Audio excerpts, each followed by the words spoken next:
Property agent Eric Wong joins me now to discuss. Eric, great to see you. What's going on here? Why are the oldies leaving us? Well, firstly, the money goes a bit further when you're overseas. The cost of living obviously is a lot higher in Australia now.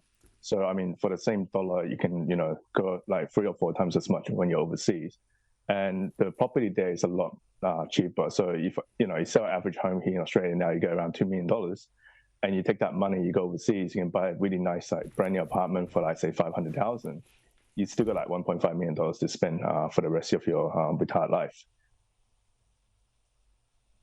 I mean, it's a big call, though, leaving your family behind and all of that. But in desperate circumstances, I guess, if it's a better option for people and they're more comfortable, where are they going at the moment? So the most popular destination now is obviously countries where they can speak better English. So your traditional destination like Philippines, Malaysia, and Indonesia, where you have people that can speak English. That's probably the most popular. Destinations such as China and Vietnam is still not as popular because of the language barrier. Is this bad for Australia's economy and, I guess, property market too?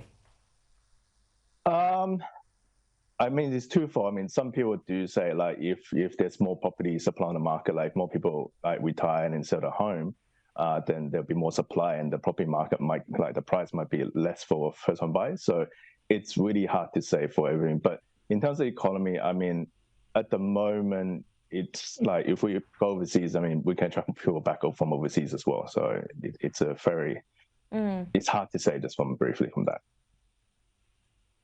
The move overseas seems to be unlocking a level of financial comfort and, I guess, fulfilling lifestyle for people that's often difficult to achieve domestically in Australia, particularly over the last, couple of years. How can the government improve its retirement property plan, though, to entice people to stay here?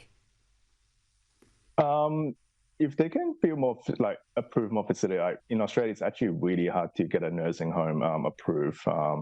A retirement home, even rezoning for it, it will take up to 6 or 7 years. I mean, if the government can actually support it by rezoning land and buildings, because it's hard to compete with fees where they're building retirement villages, let's say it's a Disneyland for retirees. It's hard to compete with that.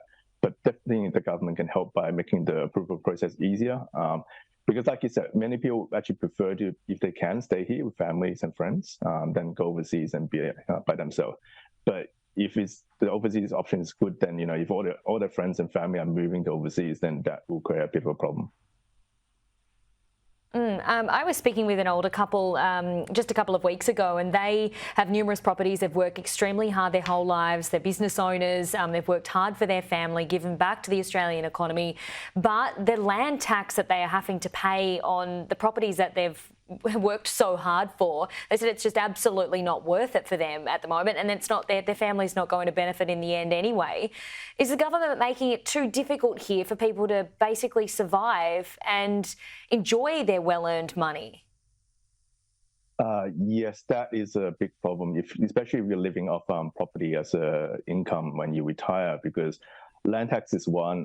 If you invest in apartments and stuff, strata is actually pretty high cost. I got clients where, after paying stratas and land tax, they cheat for a $500,000 property, they might be earning $5,000 a year, which is and that's before income tax. So there could be it's incredibly maybe difficult. A land tax exemption for age. I mean, that could be considered. If you pass a certain age, then your land tax can reduce. Yeah, it's a difficult discussion. Eric, thank you so much for your time today. Appreciate it. No, thank you.